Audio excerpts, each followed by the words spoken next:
네, 건세법 2차 문제풀이 담당하고 있는 박승창 건세사라고 합니다. 반갑습니다. 네, 오늘은 일단 첫 번째 시간이기 때문에 간략하게 OT 진행하고 본 수업 진행하도록 하겠습니다. 문제풀이는 11, 12월 달에 이루어지는 강의고요. 기본적인 커리큘럼에 있어서 이제 마지막 커리큘럼이라고 보시면 될 것 같습니다.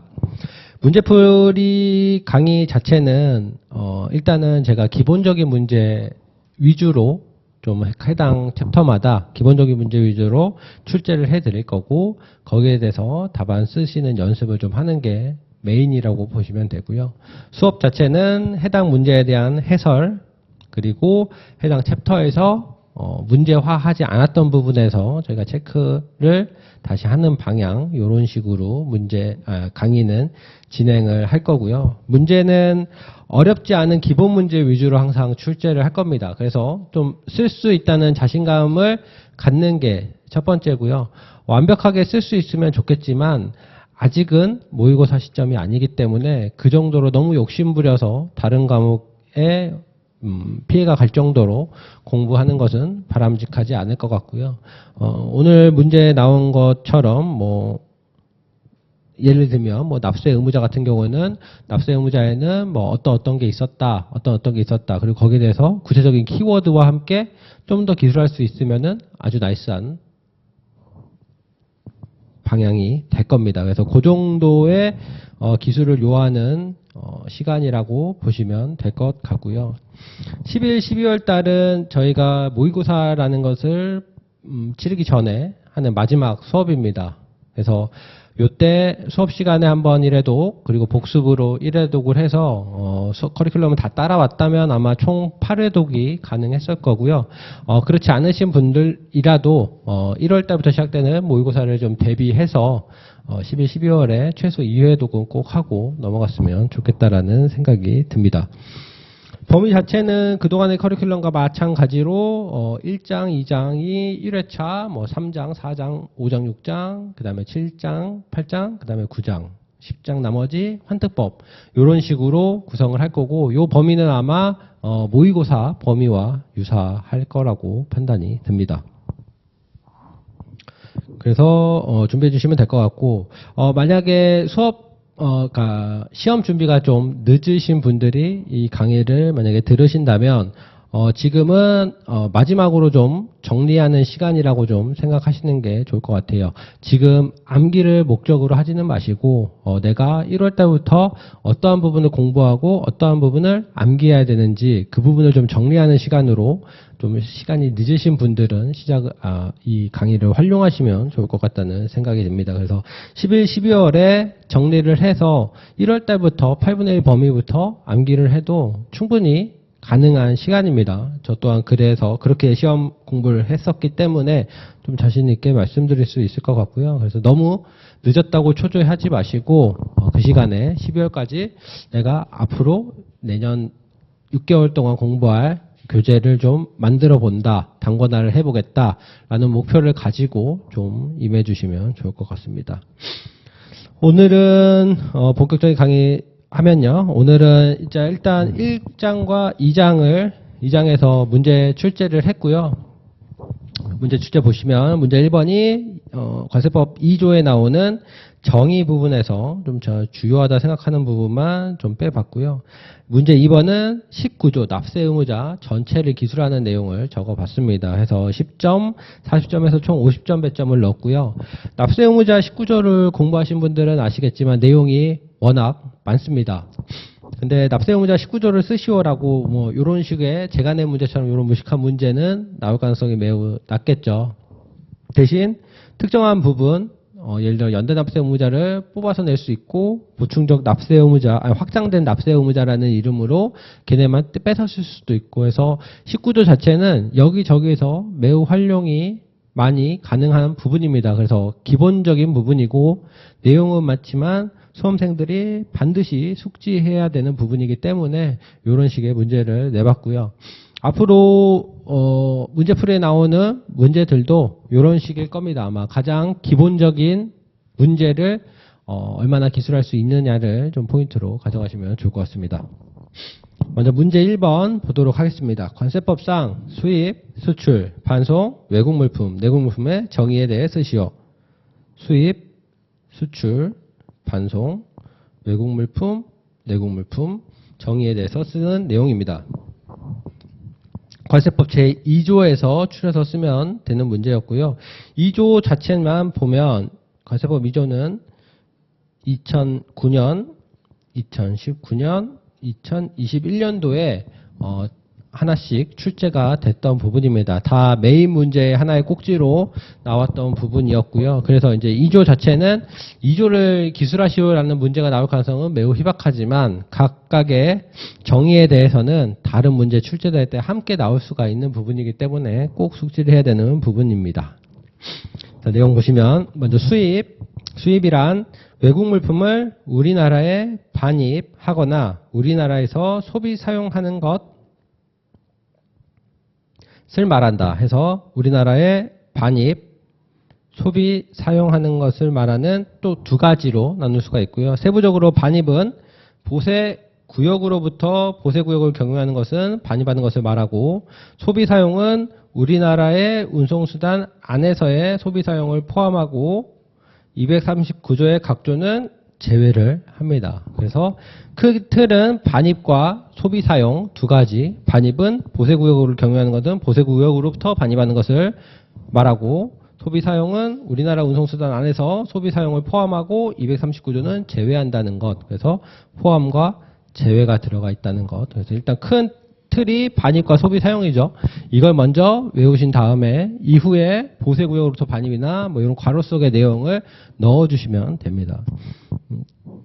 제가 누누이 말씀드려서 아시겠지만 관세법에서 괄호 안의 내용은 이제 중요하지 않은 게 아니에요. 오히려 중요할 때가 또 있습니다. 그래서 괄호 안의 내용도 반드시 기술을 해주셔야 되고, 여기서 만약에 배점이 조금 더 있거나 혹은 시간이 더 있었다면 제 법제 239조에 대해서 적어주는 것도 또 좋겠죠. 근데 이제 문제 자체가 정의에 대해 쓰라고 했기 때문에 뭐 쓰지는 않아도 되는 문제였겠지만, 어떤 식의 문제가 나오냐에 따라서 이런 법제 239조의 내용도 같이 기술해 주시는 게 필요할 수는 있습니다.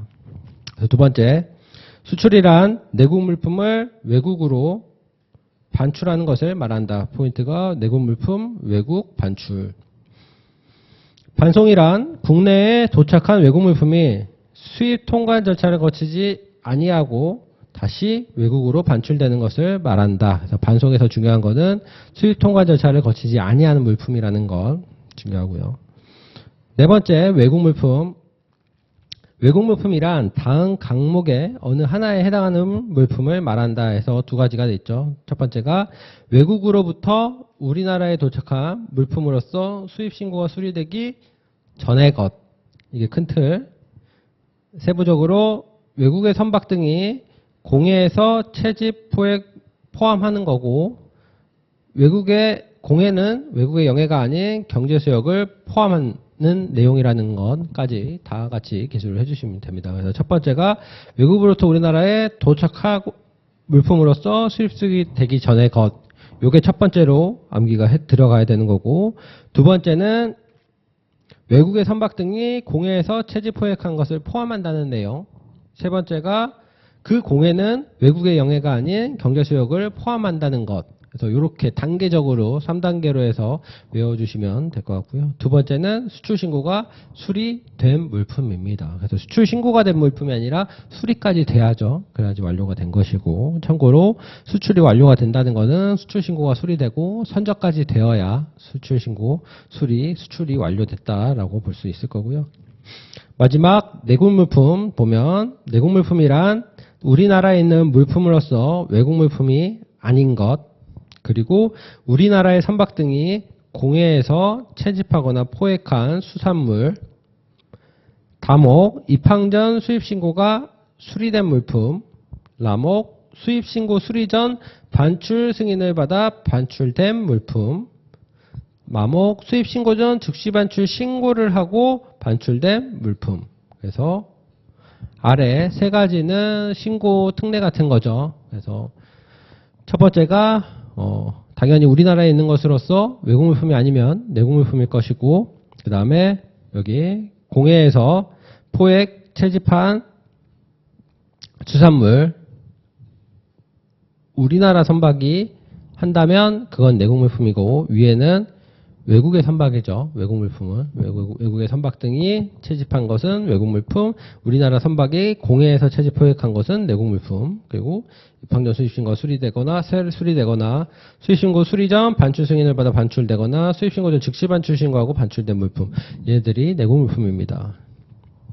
그래서 문제 1번 같은 경우는 앞부분이기도 하고 2조기 때문에 쓰신 분들도 많았겠지만, 요거는 이제 최대한 누가 디테일하게 쓰냐가 점수에 배점을 좀 달리 할 거고요. 혹 제대로 못 쓰셨더라도 하다못해 외국 물품에는 2가지가 있었지, 그리고 내국 물품은 5가지가 있었다 하면서 뭐 키워드만이라도 쓸 수 있었다면 저는 충분히 성공한 거라고 볼 것 같습니다. 그래서 너무 부담 갖지 말고 좀 수업에 임해 주시면 좋을 것 같고요. 문제 2번 보도록 하겠습니다. 관세법 19조 납세 의무자의 대해 쓰시오. 문제 자체가 딱히 고민할 문제가 없죠. 왜냐하면 19조 전체를 쓰라고 했기 때문에. 참고로 19조는 2009년, 2015년, 2020년도에 출제가 됐었습니다. 물론 19조 전체를 쓰는 문제는 아니었고 일부에 대해서 좀 발췌가 돼서 쓰는 문제였고요. 19조를 보기에 앞서서 먼저 요 정도 틀을 좀 알고 계시면 좋을 것 같아요. 19조에 해당하는 납세 의무자는 크게 본래의 납세 의무자와 확장된 납세 의무자로 나눌 수가 있죠. 본래의 납세 의무자는 원칙적 납세 의무자인 화주와 가나다에 나오는 사람들, 그리고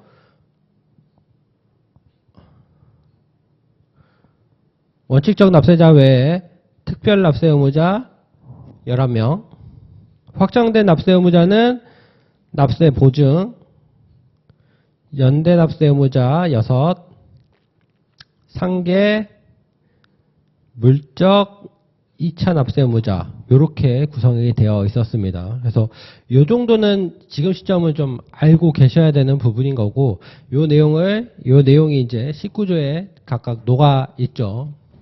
그래서 지금 19조를 공부를 어느 정도 했다라고 하면 당연히 이 부분 정도는 파악이 되어 있어야 할 것이고, 각각에 해당하는 키워드 정도는 알고 있어야 되는 시기라고 생각합니다. 그래서 그 정도 수준으로 좀 보시고, 19조 자체를 처음부터 끝까지 완벽하게 쓰는 거는 시험 전날까지만 하면 됩니다. 그래서 너무 부담 갖지는 않으셨으면 좋겠습니다. 그래서 내용 보면 먼저 원칙적 납세 의무자, 그리고 신고인의 연대 납세 의무자, 특별 납세 의무자 보도록 하겠습니다.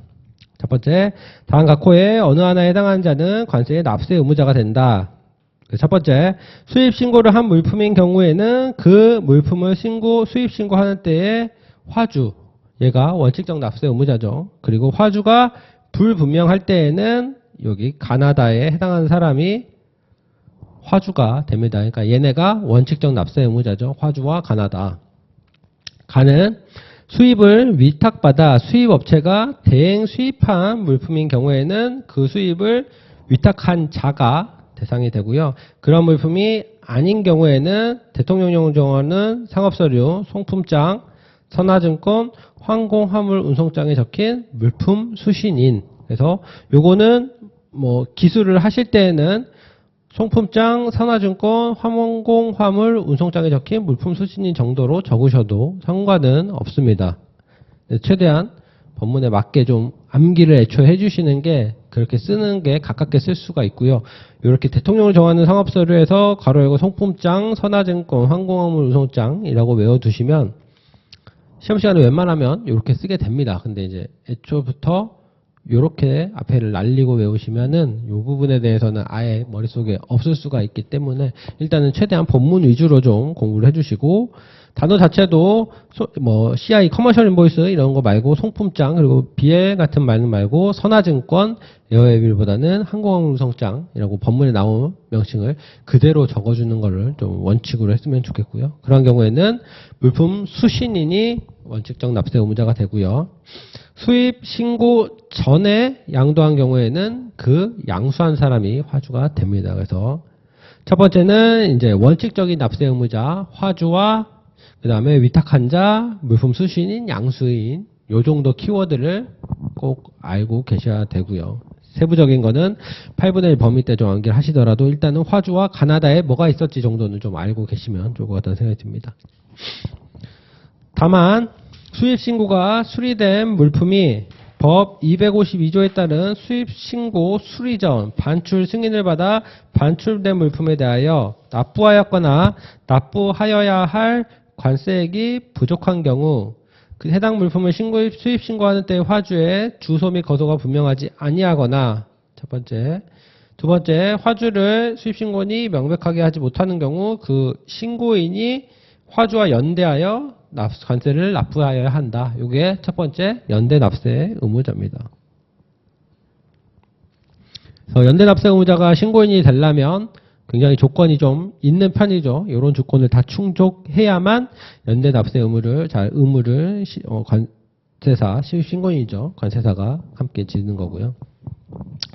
2번부터 나오는 게 이제 특별 납세 의무자 11가지가 나옵니다. 그래서 첫 번째 보면 외국 물품인 성방용품, 항공기용품, 차량용품, 국제무역선, 국제무역기, 국경출입 차량 안에서 판매할 물품이 하역허가 내용대로 운송수단에 적재되지 아니하여 관세를 징수하는 물품인 경우에는 하역허가를 받은 자, 보세구역 밖에서 보수작업을 하는 때 지정된 기간이 경과하여 관세를 징수하는 물품인 경우에는 보세구역 밖에서 보수작업을 승인받은 자, 보세구역에 장치된 외국 물품이 멸실되거나 폐기되어 징수하는 물품인 경우에는 운영인이나 보관인, 운영인은 일단 보관인이 지정장치장이나 세관점검사장이 될 거고 운영인은 나머지겠죠.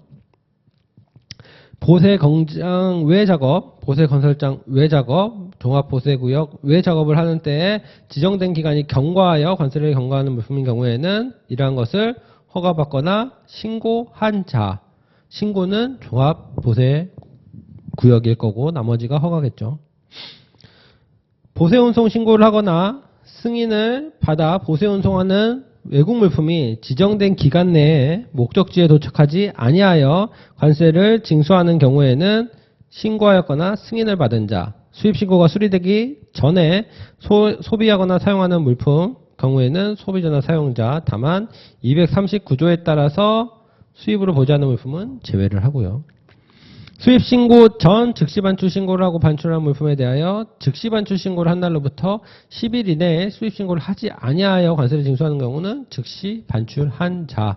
즉시반출 신고 같은 경우는 즉시반출 신고를 하고 10일 이내에 수입신고를 하는 게 의무죠. 그걸 위반하게 되면 즉시 반출한 자가 당연히 대상이 될 거고, 우편은 그 수취인 도난 분실 물품인 경우에는 보세구역 장치 물품 보세구역의 장치 물품은 화물관리인, 그 다음에 보세 운송 물품은 신고 승인받은 자, 그 밖의 물품은 보관인이나 취급인이 될 거고요. 관세법이나 다른 법률에 따라 납세 의무자로 규정된 자, 그 다음에 그 외 물품 같은 경우는 소유자나 점유자가 대상이 됩니다. 그래서 2호부터 여기 12호까지 11가지가 특별 납세 의무자라고 보시면 됩니다. 그래서 저희가 첫 번째로 본 게 원칙적 납세 의무자인 화주와 불분명한 경우 위탁한 자, 물품 수신인 양수인 원칙적 납세 의무자로 받고, 특별 납세 의무자 11명을 받고요. 중간에 연대 납세 의무자, 신고인이 연대 납세 의무를 갖는 경우 하나를 받습니다. 만약에 화주나 신고인과 특별 납세 의무자가 경합되는 경우에는 특별 납세 의무자를 납세 의무자로 한다는 것, 그래서 경합했을 때는 어떻게 하냐라는 부분 중요할 거고, 여기서부터는 이제 확장된 납세 의무자라고 보시면 되죠. 만약에 보증한 자 같은 경우는 중요한 게 보증액의 범위에서 납세 의무를 지고요. 납세 의무의 승계, 법인이 합병하거나 상속이 개시된 경우에는 국세기본법을 준용해서 관세, 가산세, 강제징수비의 납세 의무를 승계하고요. 연대 납세 의무자가 나옵니다. 보시면 제1항 각 호에 따른 물품에 관계되는 관세, 가산세, 강세 징수비에 대해서는 각 호에 규정된 자가 연대하여 납세할 의무를 진다. 그래서 연대 납세 의무자만 별도로 나와도 배점이 충분할 정도의 분량이 됩니다. 그래서 내용 보면 1항 1호에 따른 수입신고 물품인 경우에는 먼저 공유물이거나 공동사업에 속하는 물품인 경우에는 공유자나 공동사업자인 납세 의무자, 수입신고인이 수입신고를 하면서 수입신고하는 때 화주가 아닌 자를 납세 의무로 신고한 경우, 이게 이제 실질적 납세 의무자가 실질적인 납세 의무자에게도 연대 납세 의무를 부과해서 성실 납세 신고를 이제 유지하기 위함이라고 보시면 되죠. 그래서 수입신고인 또는 납세 의무자로 신고된 자가 관세 포탈, 부정감면, 그 다음에 교사 방조한 경우, 범죄를 저질러 유죄의 확정 판결을 받은 경우에는 그 수입신고인 및 납세 의무자로 신고된 자와 수입신고할 때 화주가 납세 의무를, 연대 납세 의무를 집니다. 다만 관세 포탈, 부정감면으로 얻은 이득이 없는 수입신고인이나 납세 의무자는 제외를 하고요. 당연히 범죄와 관련이 없으니까 제외를 하는 거고요. 그 다음에 교사 방조자는 신고인만 해당이 된다라고 보시면 되고, 다음 중 어느 하나를 업으로 하는 자가 화주로부터 수입물품에 대하여 납부할 관세 등에 상당하는 금액을 수령하고 거짓 정보를 거짓으로 제공한 경우에는 구매 대행업자와 화주가 대상이 됩니다. 요거는 이제 저가 신고를 막기 위함이고, 과거에는 화주만 부담을 했지만 최근에 이 구매 대행업자도 책임을 지우기 위해서 들어갔다라고 보시면 되고, 첫 번째, 자가 사용 물품을 수입하려는 화주의 위임에 따라서 판매자로부터 해당 수입 물품의 구매를 대행하는 것, 그리고 사이버몰 등을 통하여 해외부터 구매한 가능한 물품의 정보를 제공하고 해당 물품을 자가 사용 물품으로 수입하는 자의 요청에 따라 구매해서 판매하는 것, 요게 해당이 되고요. 만약에 1항 2호부터 10호까지 2인 이상인 경우에는 2인 이상의 납세 의무자가 납세 의무를 지고요.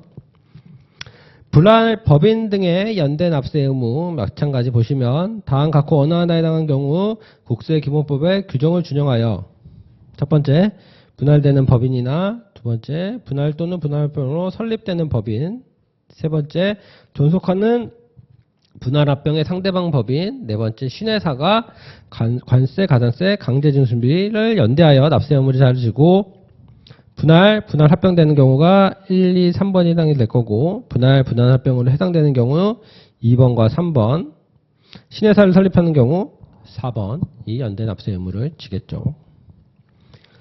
민법의 규정을 준용하고요. 국세기본법 규정을 준용합니다.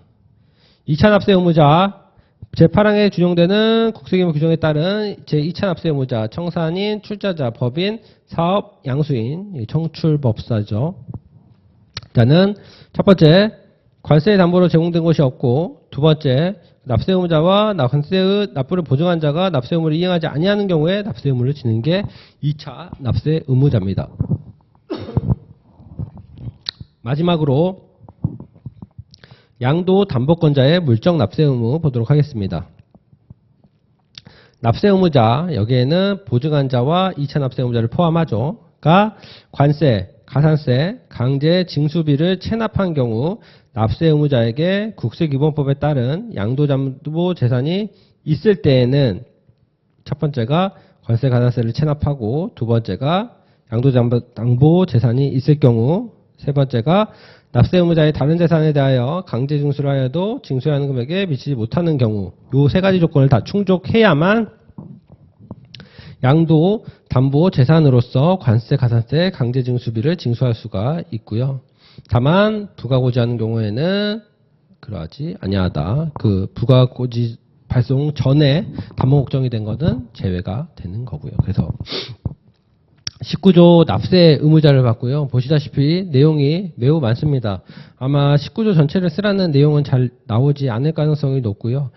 연대 납세 의무자를 따로 발췌해서 이 부분에 나오던가 아니면은 원칙적 납세 의무자 본래적 납세 의무자죠. 본래적 납세 의무자에 해당하는 원칙적 납세 의무자와 뭐 특별 납세 의무자를 함께 기술하는 내용 나올 수가 있을 거고, 그게 아니라면 이제 확장된 납세 의무자를 별도로 뽑아서 출제가 가능할 겁니다. 또한 특별 납세 의무자 11가지 같은 경우는 각각의 파트에서 납세 의무자만을 별도로 또 발췌해서 요 한 호씩만 나올 수도 있고요. 예를 들어서 즉시 반출 부분을 출제하면서 특별 납세 의무자 부분이 곁다리로 같이 나올 수도 있겠죠. 과거에 기출이 그런 식으로 됐었고요. 이제 그런 의미에서 19조는 매우 의미가 있는 것이고 기본적인 문제가 되다 보니 꼭 숙지를 하셨으면 좋겠다 생각이 들고요. 일단은 문제풀이 그리고 그 다음에 풀이 봤고요. 잠깐 쉬었다가 1장과 2장에서 비기출된 부분, 오늘 다루지 않은 부분에 대해서 보도록 하겠습니다.